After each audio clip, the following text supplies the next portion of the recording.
സത്യസഭയല്ല, എല്ലാ സത്യദൈവമല്ല, എല്ലാ സത്യോപദേശമല്ല.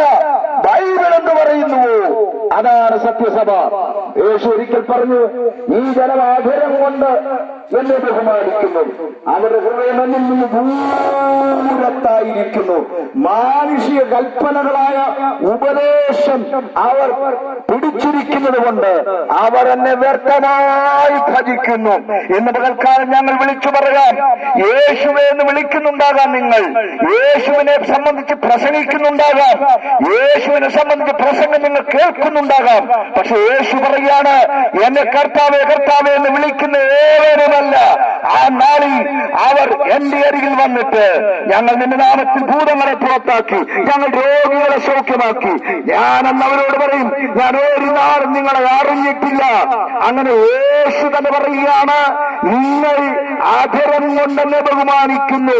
യേശു എന്ന പ്രസംഗം പള്ളിയിലുണ്ട്, പക്ഷേ ബൈബിൾ പറയുന്നു ഏക മധ്യസ്ഥൻ യേശുവാണ്.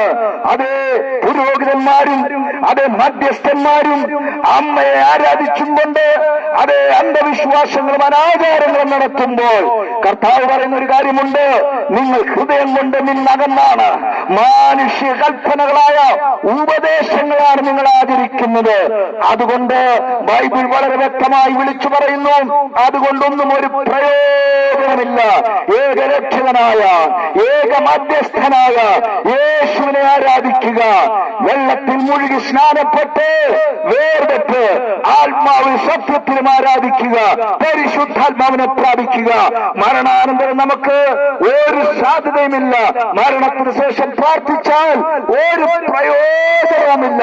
മതം ഇവിടെ മനുഷ്യനെ വഞ്ചിച്ചുകൊണ്ട് മരണത്തിനപ്പുറത്തുള്ള പ്രാർത്ഥനകളും മരണത്തിനപ്പുറത്തുള്ള ഇടത്താവളങ്ങളും ഒക്കെ ചൂണ്ടിക്കാണിക്കുമ്പോൾ, മധ്യസ്ഥന്മാരെ ചൂണ്ടിക്കാണിക്കുമ്പോൾ, ഏക മധ്യസ്ഥനും ഏക രക്ഷകനും ഏക കർത്താവുമായ യേശുവിലേക്ക് കടന്നു വരുവാൻ ഞങ്ങൾ നിങ്ങളെ ആഹ്വാനം ചെയ്യുകയാണ്. മറ്റൊരുവൻ രക്ഷയില്ല, നാം രക്ഷിക്കപ്പെടുവാൻ ആകാശത്തിന്റെ കീഴിൽ മനുഷ്യന്റെ ഇടയിൽ നൽകപ്പെട്ട വേറെ ഒരു നാമവുമില്ല എന്ന് ബൈബിൾ വളരെ വ്യക്തമായി വിളിച്ചു പറയുമ്പോൾ, ഇന്ന് പകൽക്കാലം ഞങ്ങൾ ആ വാക്യം ഒരിക്കൽ കൂടി ഉച്ചരിച്ചുകൊണ്ട് വിളിച്ചു പറയുന്നു, മറ്റൊരുത്തനും രക്ഷയില്ല, യേശുവിൽ മാത്രം. ആ യേശുവിനെ ആരാധിക്കുവാൻ, വേർപെട്ട് ആരാധിക്കുവാൻ, സ്നാനപ്പെടുവാൻ, സത്യസഭയിലേക്ക് കടന്നു വരുവാൻ, സത്യവിശ്വാസം സ്വീകരിക്കുവാൻ, സത്യദൈവമായ യേശു ക്രിസ്തുവിലേക്ക് വരുവാൻ, ഇവിടെയുള്ള അന്ധവിശ്വാസങ്ങളും അനാചാരങ്ങളും മതം പഠിപ്പിച്ചുകൊണ്ടിരിക്കുന്ന 100 സങ്കല്പങ്ങളും വിട്ട് സത്യത്തിലേക്ക് വരുവാൻ ഞങ്ങൾ നിങ്ങളെ ആഹ്വാനം ചെയ്തുകൊണ്ട് ഈ സന്ദേശം ഇവിടെ അവസാനിപ്പിക്കുകയാണ്. സ്നേഹിത, ഏതെങ്കിലും വിഷയത്തിൽ നിങ്ങൾ ഭാരപ്പെടുന്നുണ്ടോ? കടഭാരങ്ങളാൽ, ഞെരുക്കങ്ങളാൽ, കുടുംബ തകർച്ചകളാൽ, ഭാര്യഭർത്തൃ ബന്ധങ്ങൾ പ്രശ്നങ്ങളാൽ, കുഞ്ഞുങ്ങളുടെ വിഷയങ്ങളാൽ, അതേ രോഗങ്ങളുടെ വിഷയങ്ങളാൽ എന്ത് ചെയ്യണമെന്നറിയാതെ നിങ്ങൾ ഞരങ്ങുന്നവരാണോ? സ്നേഹിതരെ, കർത്താവ് നിങ്ങളെ സ്നേഹിക്കുന്നു, കർത്താവ് നിങ്ങളെ ആശ്വസിപ്പിക്കും, കർത്താവ് നിങ്ങൾക്ക് മറുപടി തരും. കർത്താവിന്റെ ആ വിശ്വസ്ത പരിചയമായി പലകയായിരിക്കുവാൻ ഞാൻ നിങ്ങളെ ആഹ്വാനം ചെയ്യുന്നു.